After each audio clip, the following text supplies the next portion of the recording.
আপনারা জানেন কি ১৯৬৯ সালের ২০শে জুলাই যখন নীল আর্মস্ট্রং এবং বাজ অলড্রিন চাঁদের বুকে প্রথম পদার্পণ করেন, সেই মুহূর্তটি ছিল মানবজাতির জন্য এক বিশাল অর্জন। কিন্তু আসলেই কি এই মুহূর্তটি বাস্তব ছিল, নাকি এটি ছিল সম্পূর্ণ মিথ্যা এবং সাজানো নাটক?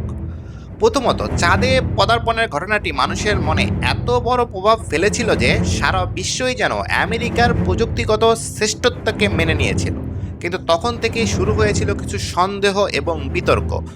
অনেকেই দাবি করেন আমেরিকা আদৌ চাঁদে পৌঁছায়নি, বরং এটি ছিল এক বিশাল মিথ্যা এবং সাজানো নাটক।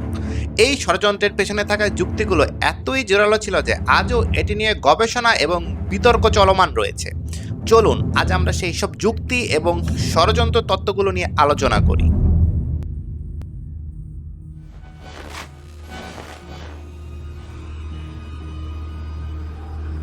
রহস্য ও অজানার দুনিয়াতে আপনাকে স্বাগত।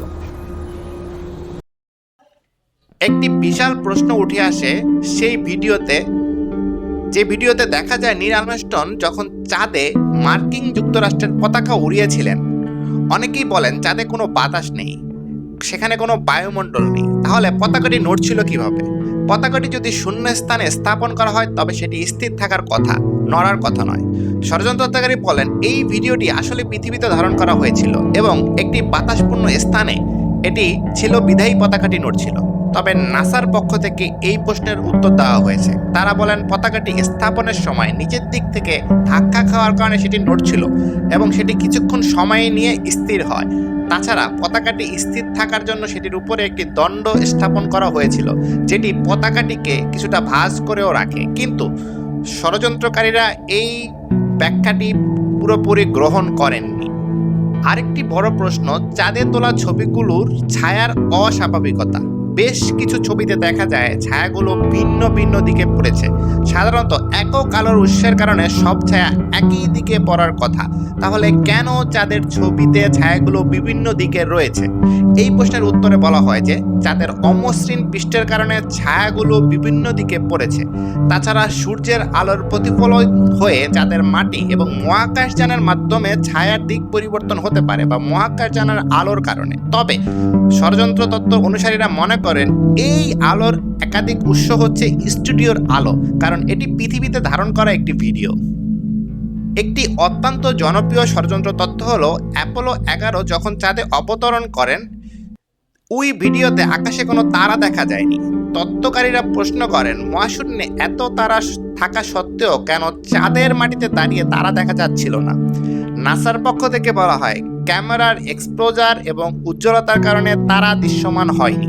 সেই সময়ে ক্যামেরার ফোকাস মূলত নভোচারী এবং তাদের সরঞ্জামের দিকে ছিল, আকাশের দিকে নয়। ফলে তারা সেগুলো ঠিকই দেখছিল, কিন্তু তারা দেখা যাচ্ছিল না। ষড়যন্ত্রকারীরা এই যুক্তি মেনে নিতে চান না, কারণ তারা মনে করেন স্টুডিওতে তোলা একটি ভিডিও এটি, যেখানে ভুল করে তারা যোগ করা হয়নি। Stanley Kubrick. ষড়যন্ত্র তত্ত্বের আরও একটি দিক হলো বিখ্যাত চলচ্চিত্রকার পরিচালক স্ট্যানলি কুব্রিক। চাঁদে অবতরণের ভিডিওটি তিনিই বানিয়েছেন। কুব্রিকের সিনেমা ২০০১ সালের দ্য স্পেস অডিসিতে মহাশূন্যের চমৎকার দৃশ্য ধারণ করে দেখানো হয় এবং এটি দেখে ষড়যন্ত্রকারীরা বলে চাঁদের মিথ্যা ভিডিওটি স্ট্যানলি কুব্রিকই বানিয়েছেন। তত্ত্বটি আরও জোরালি হয় যখন কুব্রিকের নামে বিভিন্ন বই এবং প্রবন্ধ বেরোয় আসতে থাকে ষড়যন্ত্র তত্ত্বের অংশ হিসেবে, যদিও এর কোনো প্রমাণ নেই।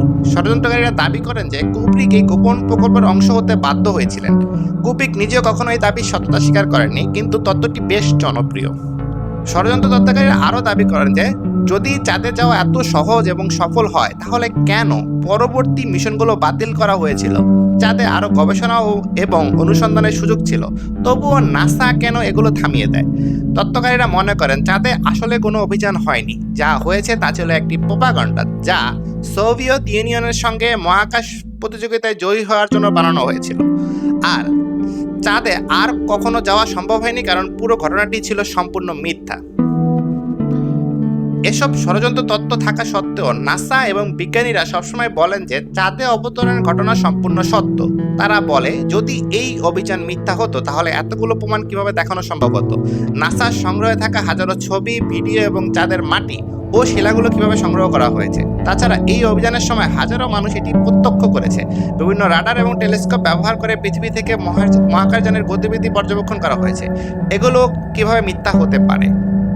ষড়যন্ত্র তত্ত্বের জন্ম হয় মানুষের কৌতূহল, সন্দেহ এবং যথাযথ প্রমাণের অভাবে। চাঁদে পদার্পণের ঘটনাটি এত বড় এবং তাৎপর্যপূর্ণ ছিল যে তা নিয়ে সন্দেহ করা স্বাভাবিক। তবে আজও নাসার পক্ষ থেকে এই অভিযানকে সত্য প্রমাণ করার জন্য বিভিন্ন প্রমাণ উপস্থাপন করা হচ্ছে। ষড়যন্ত্র তত্ত্বগুলো আজও মানুষের মধ্যে আলোড়ন সৃষ্টি করে, কিন্তু বিজ্ঞান ও যুক্তির দিক থেকে চাঁদে অবতরণের ঘটনাটি সত্যি হতে পারে। তাহলে আপনার কি মনে হয়, এই ঘটনা কি আসলেই সত্যি নাকি একটি বিশাল ষড়যন্ত্রের অংশ? আমাদের ভিডিওটি ভালো লেগে থাকলে চ্যানেলটি সাবস্ক্রাইব করুন, লাইক বাটনটি প্রেস করুন, কমেন্টস করে জানান। ধন্যবাদ।